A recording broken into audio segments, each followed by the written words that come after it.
E चलनाच्या माध्यमातून वाहनधारकांवर अन्यायकारक दंड आकारणी होते, त्या विरोधात आज कोल्हापूर जिल्हा बस वाहतूकदार संघटनेच्या वतीनं प्रादेशिक परिवहन कार्यालयावर मोर्चा काढून चक्काजाम आंदोलन करण्यात आलं।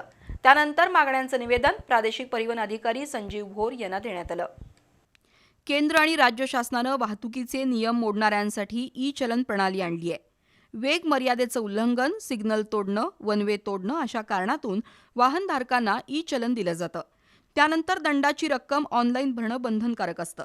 आजवर बस व्यावसायिकांसह अनेक सार्वजनिक वाहनांवर ई चलनाद्वारे मोठ्या प्रमाणात दंडात्मक कारवाई झाली आहे। बऱ्याचदा वाहतुकीच्या नियमांचं उल्लंघन केलं नसलं तरी ई चलन येतं। त्या विरोधात आज कोल्हापूर जिल्हा बस वाहतूकदार संघटनेच्या वतीनं आरटीओ कार्यालयासमोर निदर्शनं करण्यात आली। तत्पूर्वी दाभोळकर कॉर्नरपासून सासने मैदान मार्गे प्रादेशिक परिवहन कार्यालयापर्यंत मोर्चा काढण्यात आला। त्यानंतर बस वाहतूकदारांनी चक्काजाम आंदोलन केलं। जोरदार घोषणाबाजी करत प्रादेशिक परिवहन कार्यालयाच्या प्रवेशद्वारात हे चक्काजाम आंदोलन झालं। मी वाहतूकदार हा न्यायिक कायदा आहे आणि अन्यायी वसुली आमच्याकडनं केली जाते। जे केलेलं नाही त्याची वसुली आमच्याकडे केली जाते। त्याच्या विरोधात आम्ही आंदोलन पुकारलेलं आहे आणि हे ई चलनच्या विरोधात आंदोलन आहे।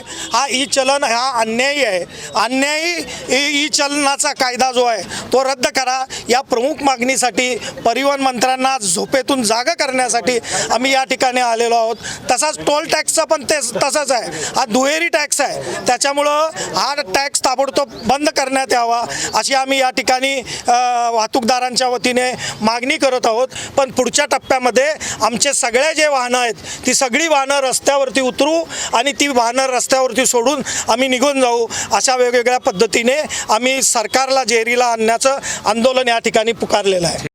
ई चलनद्वारे आजवर आकारलेले सर्व दंड रद्द करावेत, नियमावली नव्यानं तयार करावी, केवळ वाहनाचा फोटो काढून दंड आकारणी बंद करावी, 50% आगाऊ दंड भरण्याची सक्ती रद्द करावी, एकाच रस्त्यासाठी रोड टॅक्स आणि टोल अशी दुहेरी कर आकारणी असता कामा नये अशा मागण्यांचं निवेदन प्रादेशिक परिवहन अधिकारी संजीव भोर यांना देण्यात आलं। या मागण्यांचा विचार झाला नाही तर राज्यभरात चक्काजाम आंदोलन आणि त्यानंतर जेलभरो आंदोलन केलं जाईल असा इशारा कोल्हापूर जिल्हा बस वाहतूकदार संघटनेचे अध्यक्ष सतीशचंद्र कांबळे यांनी दिला। यावेळी राजू ढाले, मनोज चौगुले, पंकज त्रिपाठी, निवास पवार, दिलदार मुजावर, अशोक शिंदे, गौरव कुसाळे यांच्यासह संघटनेचे पदाधिकारी आणि वाहतूकदार उपस्थित होते।